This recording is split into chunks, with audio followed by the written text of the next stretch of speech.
Welcome back to Paris 24 Outreach. 30 short stories in 30 days, or as I like to call it, P24 3030. Yeah, I like abbreviations. What can I say? Jeff Wells with Beyond the Rings. I have the privilege of being the founder and have been now part of 11 Olympic outreaches to the Olympics using pen trading to engage in gospel conversations. Today, I want to share with you a short story about meeting another Olympic athlete. In a previous episode, you heard Brandon share a story about meeting this athlete on the banks of the Seine River. And that would be this athlete, Team USA swimmer Ryan Held.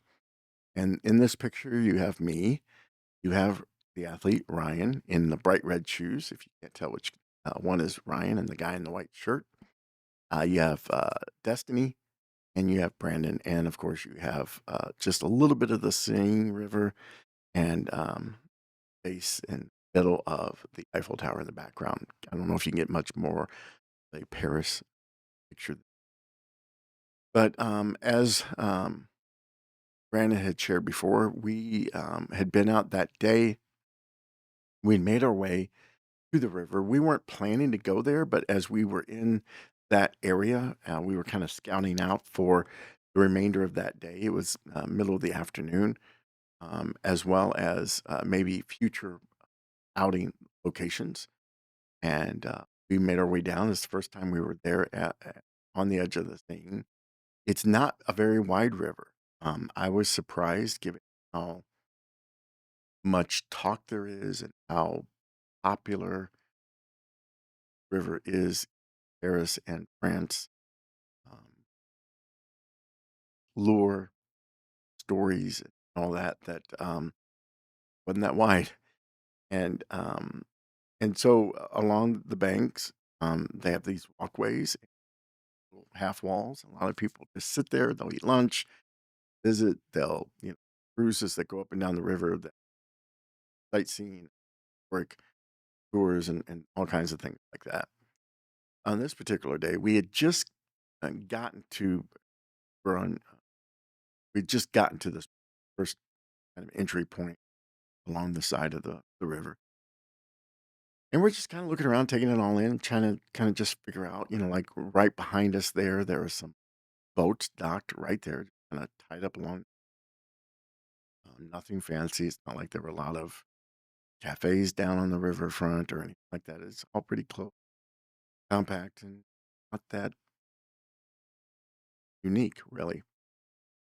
And I don't know what Brandon and Destiny were looking at the moment, but I happened to just kind of look over to my left. There was this group of people, and one young woman was wearing a blue jean jacket that on the back said really big wording USA Swimming. And it was a really well designed jacket, very fashionable. And I hadn't seen it before. And with her back to me, a lot of people around her, I just said, "Hey, let me guess, swimming." And I like to be goofy like that. And she turned around, and the rest of them were like, "Really? What gave it away?" I'm like, "Well, the wording on your jacket had absolutely nothing to do with me um, having any hint that you were into." And she said, "Yeah, we're all kind of into swimming." I'm like, "Oh, really?" She goes, "Yeah, my husband is on." Really? How neat is that? She goes, "Yeah, he's right there." And she kind of pointed over by the wall, and he was looking at something, or maybe he was getting his picture. I don't remember anybody being around him. I remember him being kind of turned away from us. And he turned around and was, again, just like the other athlete that I shared a podcast about. He was very polite, very gracious, very accommodating. Like, wow, mate. And Brandon follows Olympic sports more than I ever dreamed of.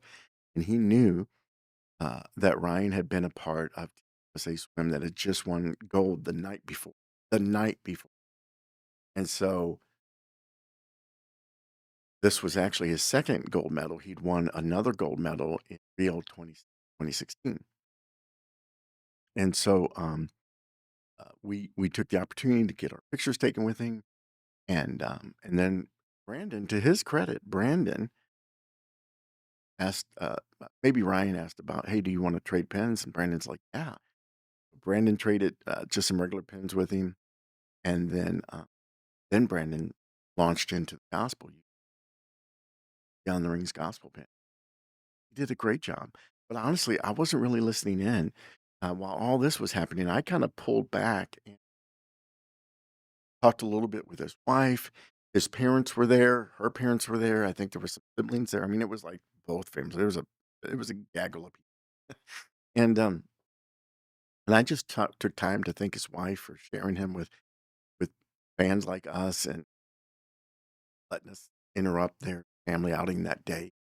Again, she was very kind, very gracious, um, and so we and again they were talking a long time, and so I just took the opportunity. So you think Ryan will compete in LA? No, no, no. This last he's getting older, and all this, and finishing up his what's his physical therapy, and so uh, again, just and so again, while Brandon and Destiny are sharing with Ryan, I take the opportunity to share with the entire family, and so it was his wife and his mom and dad. I know, I can't remember who else was right there that was went through the entire gospel conversation, the pen, beyond the ring gospel pen, very in tune, very respectful, received it very well. Didn't go anywhere from that. Nobody was having further conversation. They weren't rude, cut it off. It was just like, oh, that's sharing that story with us. And by then Ryan had kind of kind of returned to the crowd, family group, and gone. And so it was a neat opportunity. And as I shared in a previous podcast, we reminded that was part of Brandon's testimony, or just treating people and respectful, celebrating who they are and what they've accomplished, but not overdoing, not being over.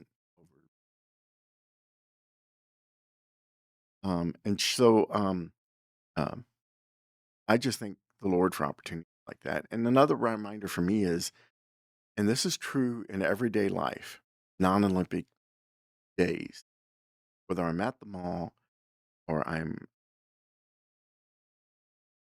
at the hospital visiting somebody, every person we run into that we don't know is an opportunity for new friendships, certainly opportunities for polite conversations, engagements that could potentially go to gospel conversation.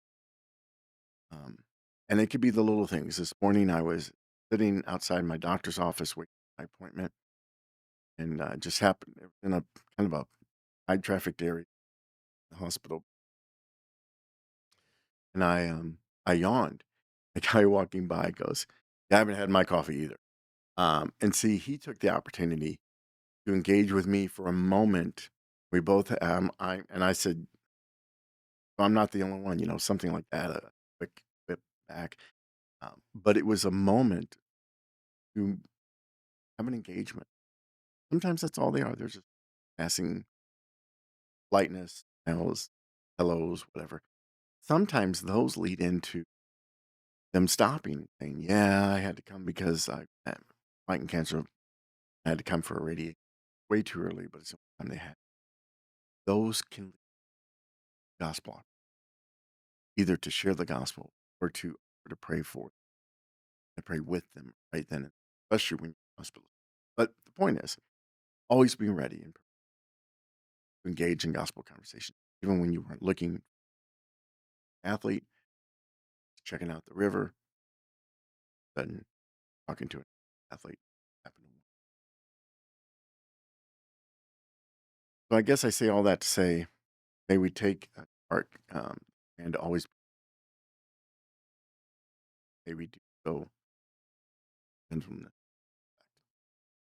all right, that's the end of this episode of Beyond the Rings Paris 24 Outreach 30 Short Stories in 30 Days. Let me remind you and invite you to come and join us Sunday, September 29th for our Paris 24 Outreach celebration taking place 3 p.m. at Concord Church in South St. Louis County, Tesson Ferry Road. We're working on live streaming that. Add that to our social media and YouTube pages, Triple Play, if and when that comes about, so you know that for sure. But for those who can be in the room, we're inviting you to join us for dessert and drinks as the ground team shares stories, pictures, pins, and videos from their penetrating evangelism outreach to Paris this summer. We will also use that as an opportunity to kick off or launch the Italy 2026 outreach. And we will take a love offering, help with pin production and other related ministry expenses for that upcoming outreach. All right. Thanks again. Until next time. See you then.